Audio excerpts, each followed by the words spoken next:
नमस्कार दोस्तों, नमः शिवाय जीवन ज्योति चैनल में आप सभी का हार्दिक स्वागत करती हूं। दोस्तों, आज की वीडियो है छठ पूजा के विषय में। आज मैं बात करूंगी नहाए खाए की विधि के विषय में, जिससे कि मेरी बहनें किसी भी प्रकार की गलती ना करें। नहाए खाए में आपको क्या क्या सावधानियां रखनी होती हैं, क्या क्या नियम आपको करना होता है और किन किन बातों का ध्यान रखना होता है। वैसे थोड़ा बहुत नियम का बदलाव, सबके घर की अलग अलग परंपरा होती है, तो अपने बड़े बुजुर्ग जो आपके कहें उस हिसाब से आप लोग नियम को जरूर कीजिएगा। अपनी परंपरा को छोड़ना बिल्कुल भी उचित नहीं होता है, लेकिन जो मुख्य नियम है, जो जो बातें जरूरी होती हैं, जिनका ध्यान रखना है, वो मैं आज वीडियो में पूरी तरह से आप लोगों को बताऊंगी, जिससे कि मेरी बहनें सारे नियम को समझ लें। तो आइए आगे बढ़ते हैं कि नहाए खाए की विधि में आप लोगों को क्या करना है। जैसा कि आप सभी लोग जानते हैं कि 2023 में जो छठ पूजा का प्रारंभ है, 4 दिन का ये पर्व होता है। एक दिन का जो निर्जला व्रत मुख्य रूप से रखा जाता है, उसके पहले 2 दिन नहाए खाए और खरना होता है। अगले दिन फिर उगते हुए सूर्य देव जी को अर्घ्य देकर व्रत का पारण किया जाता है। लेकिन इसके बहुत सारे नियम है, बहुत सारी विधि है, जो कि नहाए खाए से शुरू हो जाती है।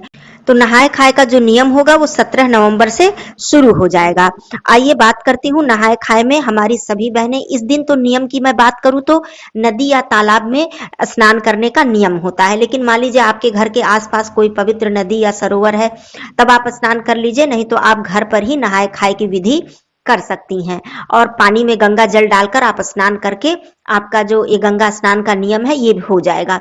इस दिन मैं अपनी सभी बहनों को बता दूं कि अपने घर की अच्छी तरह से आप लोग साफ सफाई कर लीजिएगा, खास करके उस जगह की जहां पर आपको भोजन या प्रसाद इत्यादि बनाना है। और एक बात और ध्यान रखिएगा, नहाए खाए से ही जो आपका प्रसाद और जो आपका भोजन बनेगा, वो यदि आपके रसोई घर में या आपके चूल्हे पर नॉनवेज वगैरह बना हुआ है, मांस मछली यदि आप लोग खाते हैं या बनाते हैं, तो उस चूल्हे पर आपको बिल्कुल भूल कर भी उस रसोई घर में नहीं बनाना है भोजन। ये छठ पूजा का पूरे 4 दिन की बात मैं कर रही हूँ। लेकिन यदि आपके यहाँ मांस मदिरा का प्रयोग नहीं होता है, मांस मछली नहीं बनता है, तब आप सफाई से बिल्कुल साफ सफाई करके बना सकती हैं। लेकिन लहसुन प्याज का प्रयोग आप लोग इस नहाए खाए से ही आप लोगों को छोड़ देना है। लहसुन प्याज का प्रयोग आपके घर में बिल्कुल नहीं करना है, परिवार के कोई सदस्य ना करें, क्योंकि छठ पूजा बहुत ही कठिन व्रत होता है। और इस व्रत को इतनी ज्यादा इस व्रत की मान्यता है दोस्तों की कोई भी आप मन्नत या मनोकामना लेकर यदि विधि विधान से श्रद्धा से छठी मैया का व्रत करते हैं तो अवश्य ही वो मनोकामना पूर्ण होती है। लेकिन साथ ही हमें छठ पूजा में कोई गलती नहीं करनी चाहिए। तो मेरी सभी बहनें इस दिन घर पर ही गंगा जल डालकर स्नान कर लेंगी, अपने बिस्तर की साफ सफाई कर लेंगी, जहां पर उन्हें सोना है, बैठना है। वैसे तो नियम है भूमि पे शयन करने का छठ पूजा में, लेकिन आप लोगों को मान लीजिए कोई शारीरिक दिक्कत है, सभी लोग चटाई या नीचे चादर बिछाकर नहीं सो सकते हैं, दिक्कत है, तब आप लोग बिस्तर पे सोइए, कोई बात नहीं है, क्योंकि समय के हिसाब से नियम में बदलाव आ जाते हैं। लेकिन यह है कि जो आपका बिस्तर है वो बिल्कुल स्वच्छ साफ होना चाहिए। उसके बाद जिस पात्र में आपको भोजन बनाना है वो पात्र बिल्कुल साफ होना चाहिए।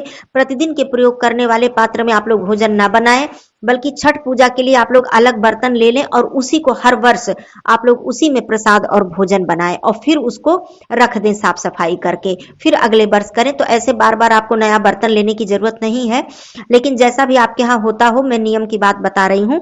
तो आप सभी लोग इस बात का तो ध्यान दीजिएगा। पहली बात जो मैंने बताया, लहसुन प्याज और ये सारी साफ सफाई। उसके बाद आप अपने बालों को धोकर इस दिन स्नान कर लीजिएगा। सभी माताएं बहनें बालों को धुलेंगी और उसके बाद इस दिन का जो भोजन होता है वो संध्या के समय आपका भोजन जो आप करेंगी वो लौकी की सब्जी, चने की दाल, चावल, ये सारी चीजें भोजन में बनाया जाता है मुख्य रूप से। और भोजन जब भी आप लोग बनाएं, भोजन करने से पहले सूर्य देव जी को प्रसाद के रूप में उनको भोग जरूर लगाएं, उनका ध्यान करके उनको भोग जरूर लगाएं। और सबसे बड़ा नियम ये भी है कि जिन माताओं बहनों को व्रत रखना है वो भोजन कर लेंगी नहाए खाए का प्रसाद, भोजन करने के बाद तब परिवार के अन्य सदस्य भोजन करेंगे, ये भी नियम होता है। वैसे आप अपने घर का भी नियम देख लीजिएगा। तो इस दिन मुख्य रूप से शुद्ध घी में और सेंधा नमक डालकर भोजन बनाया जाता है। लौकी की जो सब्जी है वो घी में बनाइए और नमक का जो प्रयोग होता है वो सेंधा नमक का प्रयोग होता है। पूजा का जो भी सामान है या ये जो भोजन वगैरह है, ये सभी लोग, जैसे कोई जूठे हाथ से या कोई जूता चप्पल पहनकर आप लोग इसे बिल्कुल स्पर्श न करें। जब तक व्रती जो है वो भोजन कर न ले साफ सफाई से, तब तक अन्य परिवार के सदस्य उसको सभी लोग स्पर्श न करें कि जैसे कोई बच्चे आए, कोई चप्पल पहन के आया या कोई किसी भी अवस्था में उसको छू दे। तो इस बात का भी ध्यान बहुत ज्यादा आप लोगों को रखना है, साफ सफाई से बनाकर और उसे स्वच्छ ही स्थिति में आप लोग ग्रहण कर ले, फिर परिवार के अन्य सदस्य को भोजन ग्रहण करना चाहिए। नहाए खाए से ही एक ही समय भोजन करने का विधान होता है। वैसे कहीं कहीं ऐसा भी होता है कि नहाए खाए में दोनों समय भोजन करती हैं माताएं बहनें जिनकी शारीरिक स्थिति नहीं सही है। और ये जो तीसरे वाले दिन का नियम होता है, डूबते हुए सूर्य को अर्घ देने वाला जो मुख्य, मतलब ये निर्जला व्रत का मुख्य जो व्रत होता है, ये छठ पूजा का, उसी दिन व्रत रखती हैं। अपनी अपनी परंपरा है, लेकिन नहाए खाए से ही एक ही समय भोजन करने का नियम होता है। तो आप लोग ये सारी चीजें कर लीजिएगा। और प्रसाद, जो भी आपको प्रसाद वगैरह बनाना है, वो तीसरे दिन, जिस दिन डूबते हुए सूर्य को अर्घ देना होता है, उस दिन आप लोग जो छठ पूजा का प्रसाद छठी मैया को अर्पित करने के लिए प्रसाद आप लोग उस दिन बनाएंगे। अब बात मैं करती हूँ कि खरना का। इसके अगले दिन खरना होगा, जैसे कि 17 नवंबर को आपका नहाए खाए होगा और 18 नवंबर को खरना का नियम आप लोगों को करना है। और 19 नवंबर को मुख्य जो व्रत है निर्जला, पूरी तरह से निर्जला 24 घंटे का, 36 घंटे लगभग हो जाते हैं, उस दिन करना है। और 20 नवंबर को उगते हुए सूर्य को अर्घ देना है और व्रत का पारण करना है। तो खरना में मुख्य रूप से जो नियम है वो गुड़ की खीर, मतलब चावल की खीर बनती है, लेकिन उसमें चीनी के जगह गुड़ पड़ता है, और घी लगी हुई रोटी, ये मुख्य रूप से प्रसाद बनता है। और बहुत से जगह कद्दू की सब्जी भी बनती है। तो ये खरना का प्रसाद होता है। जब भी आप लोग प्रसाद ग्रहण करें तो सूर्यदेव जी को उनका ध्यान करें, और ध्यान करने के बाद उन्हें भोग लगाकर उनके निमित्त भोजन निकालकर तभी आप लोग भोजन ग्रहण करें। तो खरना वाले दिन यही मीठा भोजन किया जाता है। बहुत से लोग नमक का सेवन करते हैं, बहुत से लोग नमक का सेवन नहीं करते हैं, जैसी जिसके घर की परंपरा होती है। यही खरना का प्रसाद खाने के बाद से ही व्रत का जो शुरुआत है वो निर्जला व्रत का शुरुआत हो जाता है। इसी खरना के प्रसाद खाकर फिर आप लोगों को फिर पानी और अन्न ग्रहण नहीं करना है। खरना का जो प्रसाद है, मतलब मीठा जो भोजन करने के बाद आप लोगों को पूरी रात, फिर अगले दिन पूरा दिन आप लोगों को निर्जला रखना है। फिर डूबते हुए सूर्य को अर्घ देने के बाद उस रात को भी आपको निर्जला रखना है। फिर उगते हुए सूर्य को अर्घ देकर तब आपको छठी मैया का प्रसाद ग्रहण करके आप लोगों को व्रत का पारण करना है। तो ये नियम होता है। वैसे खरना का जो प्रसाद है ये अपने अपने घर की अलग अलग परंपरा होती है, किसके घर क्या खाया जाता है ये आप लोग जरूर देख लीजिएगा एक बार। और खरना का जो प्रसाद है वो अपने आसपास में या आपके जो भाई बंधु हैं, रिश्तेदार हैं, उन लोगों को भी ये खरना का प्रसाद दिया जाता है। बहुत से लोग छठी व्रत शुरू होने से पहले अपने रिश्तेदारों को, बहन को, बेटियों को बुला लेते हैं, क्योंकि खरना का प्रसाद जितने लोग खाते हैं उतना ही पुण्य मिलता है, उतना ही छठी मैया और सूर्यदेव भगवान जी का आशीर्वाद मिलता है। ये नियम है। आइए नहाए खाए का जो मुहूर्त है वो जान लेते हैं।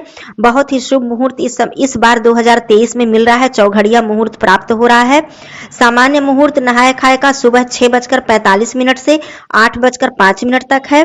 और उसके बाद उन्नति मुहूर्त आपको लाभ मुहूर्त मिल रहा है, जो कि सुबह 8:05 से लेकर 9:25 तक है। और दोपहर का मुहूर्त, जिसे उत्तम मुहूर्त भी कहा जाता है, शुभ मुहूर्त भी कहा जाता है, वो आपको 12:06 से 1:26 तक मिल रहा है। नहाए खाए के दिन आप लोगों को बहुत ही अच्छा शुभ मुहूर्त प्राप्त हो रहा है।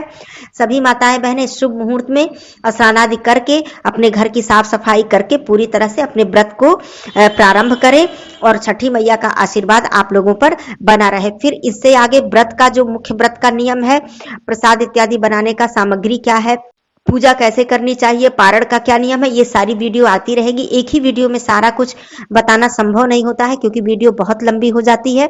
तो इसलिए आज खरना और नहाए खाए का नियम आप लोगों ने जान लिया। आगे और भी वीडियो आती रहेंगी, आप लोग जरूर चेकआउट कीजिएगा। फिर मिलती हूँ अगले वीडियो में, तब तक के लिए धन्यवाद। नमः शिवाय, हर हर महादेव।